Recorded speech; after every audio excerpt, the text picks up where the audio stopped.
We go back to women's sports. Why? WNBA. Come on, man.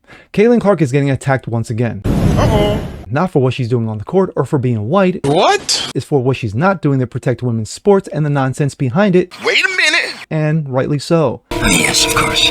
I'm Jez Berganza on this. When you walk around in propaganda t-shirts and say nothing about dudes that like to feel pretty in women's sports, Bro, what the fuck? yeah, there's a problem. But it's what's next.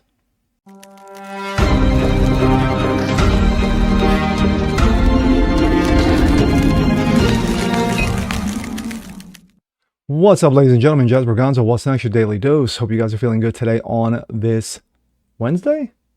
Tuesday. No, it's Tuesday. Yeah, it's Tuesday. My bad. I lost track of time. Damn. But anyway, hope you guys are feeling good today. We're going to get right into it. There has been, there is a plethora of stories that have been going around, bouncing around the last week. One of these I did not get a chance to address is the whole situation with the WNBA and pay me what you owe me and the league losing money and yada, yada, yada. So we're going to touch upon that, and we're going to touch upon a certain player who should be in the forefront in regards to women's sports, but for some odd reason has chosen not to. And, but like I said, we'll talk about that at the end of this video. But Caitlin Clark, WNBA's poster child for greatness, the Michael Jordan, if you will, of the women's league. And of course, the league hates her guts, can't stand her. She's gotten beat up over and over again this past year to the point where she has injured herself not once, but twice. She's in recovery for a second injury, but that hasn't stopped her. That hasn't stopped her from, hey, you know what? I'm just going to play my game. I'm going to do what I need to do, and I'm going to move on from it. No, not when it comes to social media. Social media can be one of two things. Social media can be either your friend or it can be your worst enemy. This, coming from Outkick. Caitlin Clark reminds us that everything on social media is fake, or is it? The Indiana Fever star sat down with NBA Hall of Famer Sue Bird and, of course, worthless soccer player Megan Rapinoe to talk fame, pressure, and tuning out the noise. There aren't many people more famous in sports right now than Caitlin Clark. This past weekend alone, she was on Good Morning America, ESPN, and the side of a J.W. Marriott.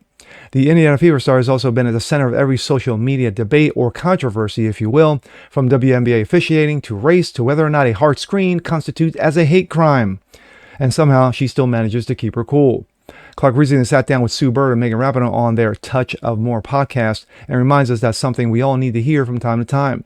Quote, you have to remember, social media is just a false perception of reality. It's not the real world, Clark said, but I think when I show up to arenas, those are the moments that really reminds you of how many people they really are and support you and love you, like little boys and little girls. Those aren't the people on social media caring about every decision you make or every comment you make.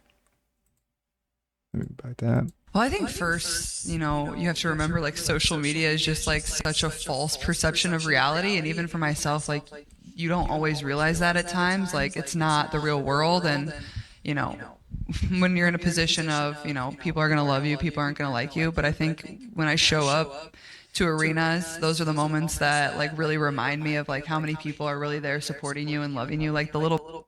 Wait a minute, hold on. Is that Megan Rapinoe with blonde hair and wearing a dress? Oh my. Boys and the little girls, those are the people that are on social media, caring about every decision you make or every comment you make. But also at the same time, I feel like I just try to show up every single day and be myself and approach it that way and just be authentically me. And whether that's hard questions or hard moments, whatever it is, I think you kind of just take it as it goes. And interesting. Angel Reese said over the weekend, if they ain't hating, you ain't popping. And Clark knows that too. Social media commentary is just part of the deal as a pro athlete. I always try to remind myself how lucky I am to be in this position too, she said. There would be so many people that would kill to be in my shoes. So there's going to be hard moments, but at the same time, there's been a lot of really good moments too.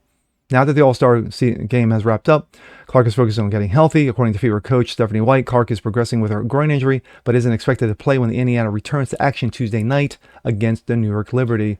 Well, interesting little conversation there. This is a short story, but regarding social media. As I said in my intro, social media can either make you or break you. They can be your best friend or your worst enemy. But really, social media at the end of the day is about You know, people talking trash, trolling each other, shit posting, nonsense like that. But you look at X, stories break on X faster than Instagram and TikTok combined. They just do. It's instant like that.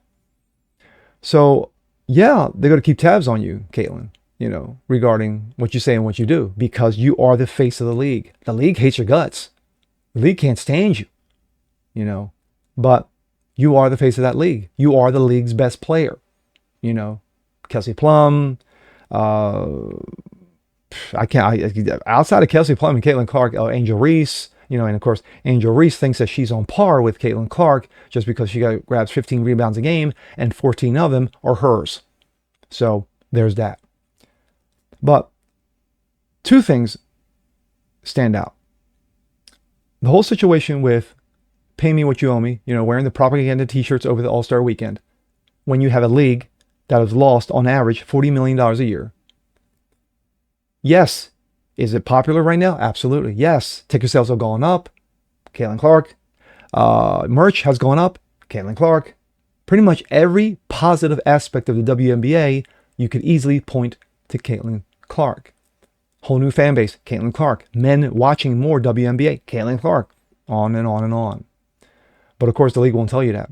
The league's like, no. It's every woman that they're watching, you know, from, you know, Brittany Griner. Yeah, you know, the dude who was in a Russian gulag, you know, and of course, Angel Reese and others. But at the end of the day, Caitlin Clark is what stirs the WNBA drink and stirs the sports drink currently.